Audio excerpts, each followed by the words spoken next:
mom carried $300 in her pocket and barely spoke a word of English when she immigrated to the US from China in search of the American dream.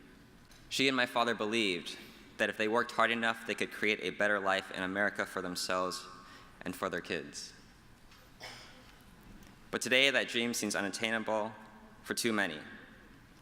And as I have learned and witnessed, it always has been in a country founded on the injustices of slavery, genocide, patriarchy, and white supremacy.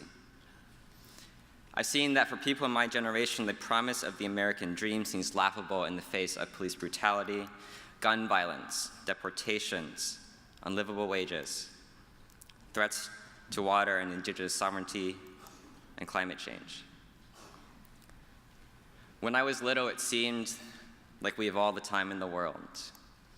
But in this era, time is running out. Today we face a choice. We could go down a path of denial rooted in a politics of fear, or we could choose to confront our legacy of racism and injustice and forge a new vision for our nation. A new kind of dream in which everyone can lead their lives with dignity and grace. Where all of us, whether a queer black woman from Baltimore or a working class family from the California Central Valley or a Chinese American kid from the south side of Chicago, has a chance to thrive in communities that are healthy, safe, and just, with access to good healthcare, education, housing, and jobs, where the air is clean and the water is safe to drink, where women are believed and respected and privileged men are held accountable, where communities can self-determine their own futures, and where pipelines and pollution are a thing of the past. This is the future we are called to create. It's not an easy path, not when our political system is held captive by billionaires and corporations who profit off of violence to workers and communities of color, not when there are still resource inequities in our own movements. But I believe we must try. We face a crisis on a global scale. We need action for global climate justice, and we need concerted federal efforts to mobilize trillions for a Green New Deal to stop climate change and create opportunities for millions of Americans in a new economy. Yeah. But it starts with our communities. It starts with you, and it starts with me, a son of Chinese immigrants who grew up wanting to be a scientist, who became an organizer because I saw that I have a voice to give to the struggle for a new ideal for this nation.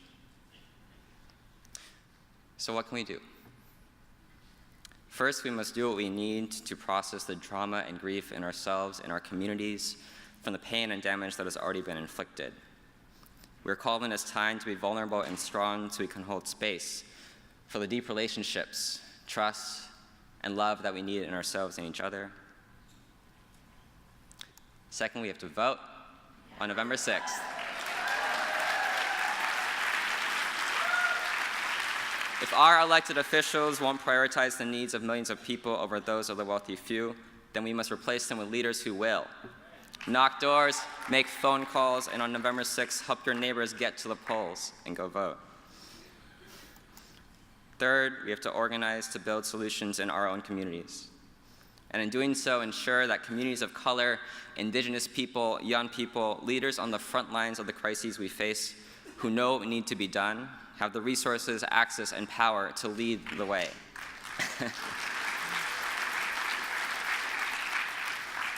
It's already happening. In Washington, D.C., we're building a diverse movement to divest from Wells Fargo and create a public bank that will promote a just economy for the district, not pipelines and private prisons.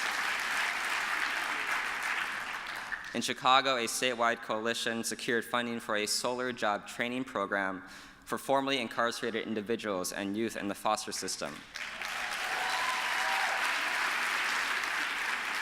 In California, youth and frontline communities are demanding the governor phase out fossil fuels for good, a movement led in part by dear friends of mine from the organization SustainUS. Support us.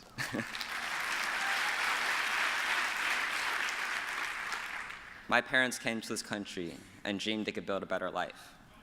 It's a dream I grew up believing in, And it's up to us, to all of you and to me, to get to work to make that dream fully possible.